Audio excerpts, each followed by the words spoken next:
स्थिति बहुत विकट हो गई थी और नीतीश कुमार अंत में निर्णय लिए कि अब पलट जाना है। उसकी शुचिता, उसकी पवित्रता लोकतंत्र के गरिमा को तार तार करने वाली बात है। इसका प्रणाम मुख्यमंत्री नीतीश कुमार जी, जो लगातार 5 बार पलट रहे हैं। कभी गठबंधन की सरकार बोले तो आरजेडी के साथ चले जा रहे हैं, कभी बीजेपी के साथ। तो हमारे साथ जुड़े हुए जन प्रहरी मीडिया के कौशिक जी हैं यहाँ पे, इनसे बात करेंगे कि क्या चल रहा है बिहार में और किस तरह का अभी जो माहौल है, पूरा सरगर्मी है, इस पे चर्चा करेंगे। स्वागत है सर। आपको बहुत बहुत धन्यवाद। और आपके दर्शकों के माध्यम से बता दूं कि बिहार में जो कुछ भी चल रहा है सचिन जी, उससे आप भी अवगत है और हम लोग भी अवगत है और साथ ही साथ बिहार की जनता भी अवगत रह रही है। क्योंकि आज जो हम लोग रह रहे हैं वो संचार के युग में रह रहे हैं, तो इन्फॉर्मेशन सब तक पहुंच जा रही है। लेकिन ये खिचड़ी पकना कब से शुरू हुआ, इस पर चर्चा हो और आगे क्या होने वाला है। तो दर्शकों को भी पता है कि यह खिचड़ी आज कोई नया शुरुआत नहीं हुआ है 2 दिन में। इसकी पटकथा तब लिख दी गई थी जब आनंद मोहन ठाकुर के कुआं की बात लेकर विवाद हुआ था। यानी भारतीय राजद के जो राज्यसभा के जो सदस्य हैं मनोज झा, और उन्होंने जो ठाकुर का कुआं कहकर ठाकुरों पर जो प्रहार किया, ये प्रहार जो है ना, वो गठबंधन में दरार उत्पन्न कर दिया। एक कारण, कई कारण है। दूसरा कारण कि नीतीश कुमार आखिर इधर से उधर गए थे किस लिए, उसका मुख्य कारण था कि वो प्रधानमंत्री बनना चाहते थे। लगा कि विपक्षी एकता जो है, विपक्ष जो है, उसको एक प्लेटफॉर्म पर, एक स्टेज पर लाकर खड़ा कर देंगे तो हम एक ऑनेस्ट व्यक्ति हैं, इसका तगमा हमको मिल चुका है, विकास पुरुष का तगमा मिल चुका है, हमको प्रधानमंत्री समाजवादी कह चुके हैं, सच्चा समाजवादी, हम परिवारवाद से भी ऊपर रहने वाले व्यक्तित्व के रहे। तो ये सारी हमारे में विलक्षण जो है विशेषताएं थी, तो हो सकता है कि हम प्रधानमंत्री बने। लेकिन यह भी बात तय हो गई और यह भी सत्य है कि विपक्षी एकता का सूत्रधार नीतीश कुमार हुए, लेकिन विपक्षी एकता की जो पहली मीटिंग पटना में जो हुई, उसी में लालू प्रसाद यादव कह दिए कि राहुल जी आप दूल्हा बनिए, हम लोग बारात के लिए तैयार हैं।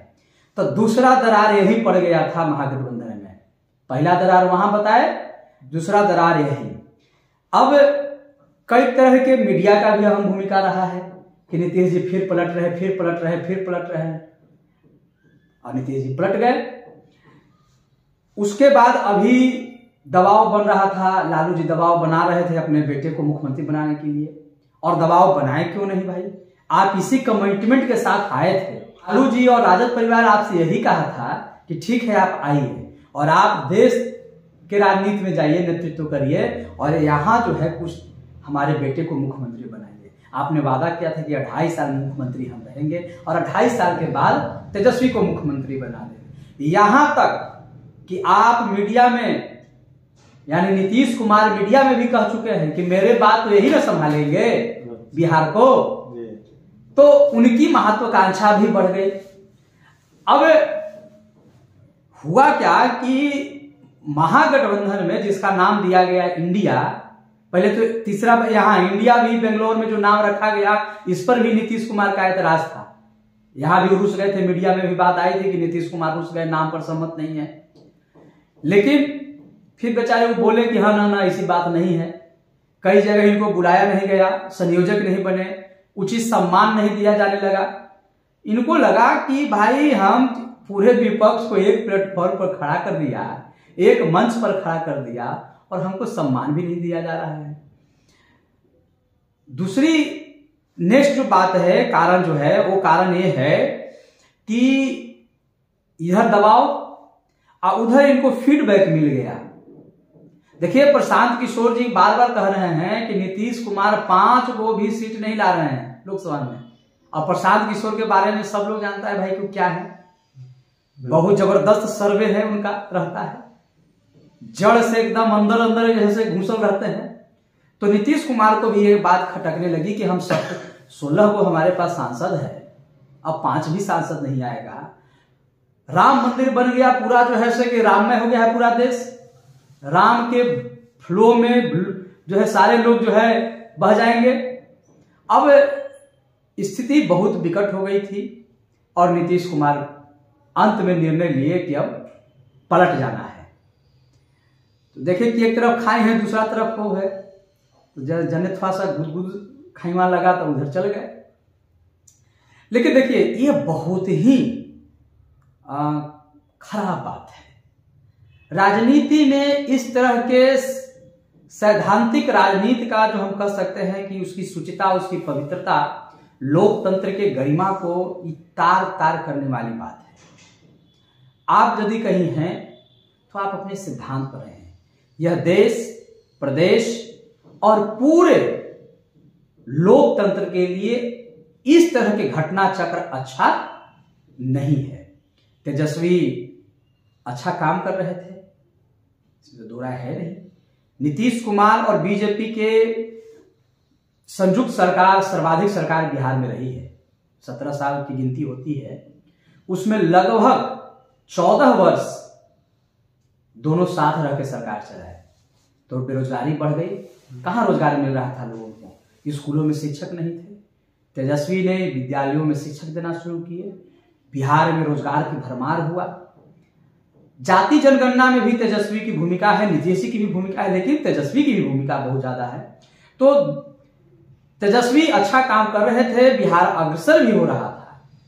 अब दूसरी बात है कि 39 को हम लोकसभा का सीट बिहार से भारतीय जनता पार्टी को मिला। उसके अनुरूप तो भारतीय जनता पार्टी बिहार को कोई उपहार स्वरूप कुछ नहीं मिला।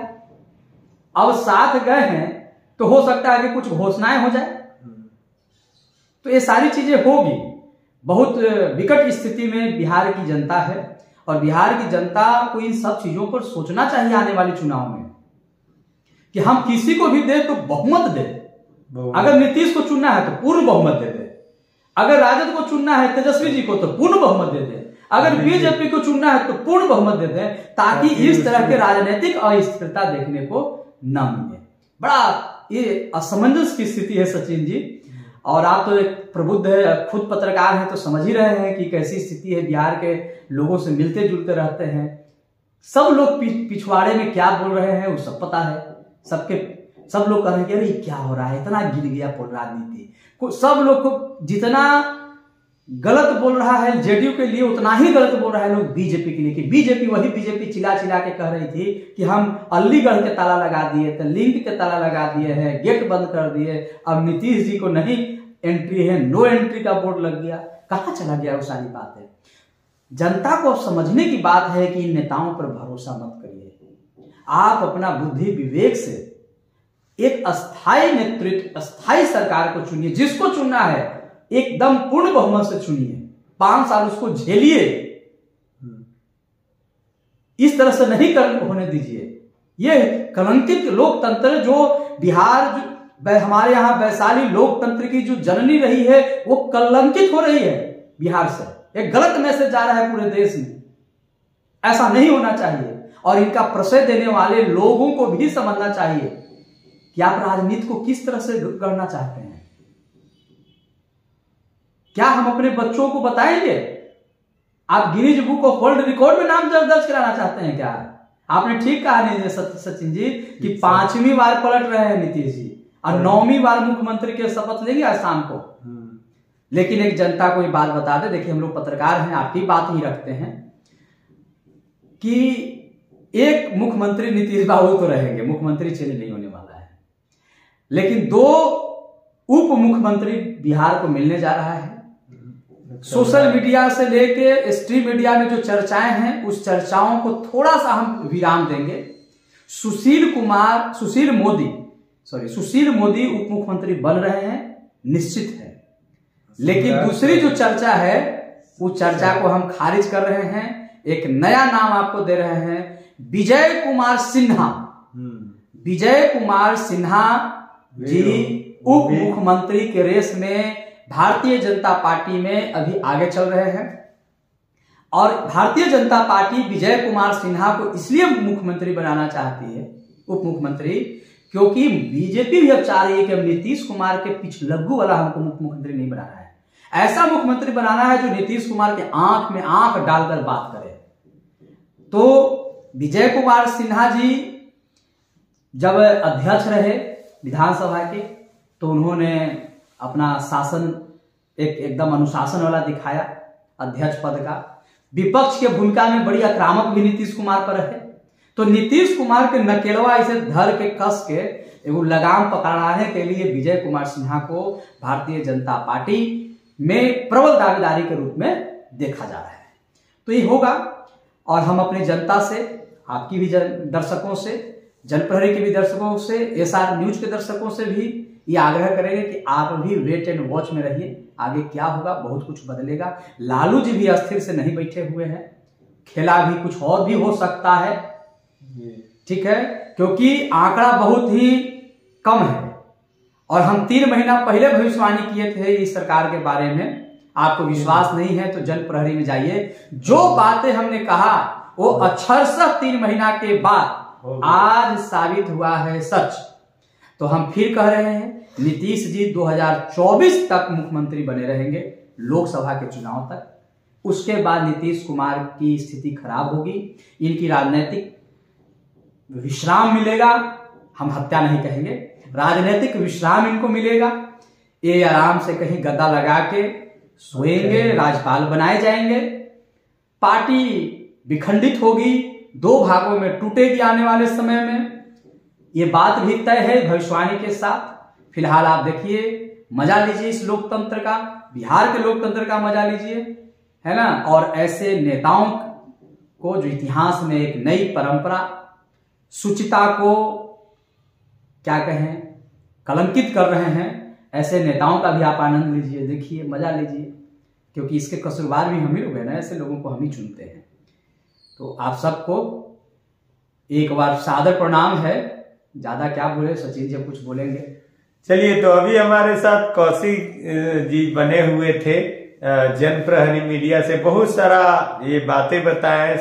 सच बात है कि ये जो हमारे पलटू जो चाचा और राम भी बोला गया है, हर एक मीडिया वाले भी ऐसे बोल रहे हैं, क्योंकि लगातार 5 बार हो चुका है। और आने वाला वक्त में अब देखिए किस तरह से ये फिर नेतृत्व लोकसभा के चुनाव तक करते हैं। और सभी लोग बने रहे हमारे चैनल्स में और जनप्रहरी मीडिया में, हमेशा लाइक, कमेंट, सब्सक्राइब करें। जय हिंद, जय भारत।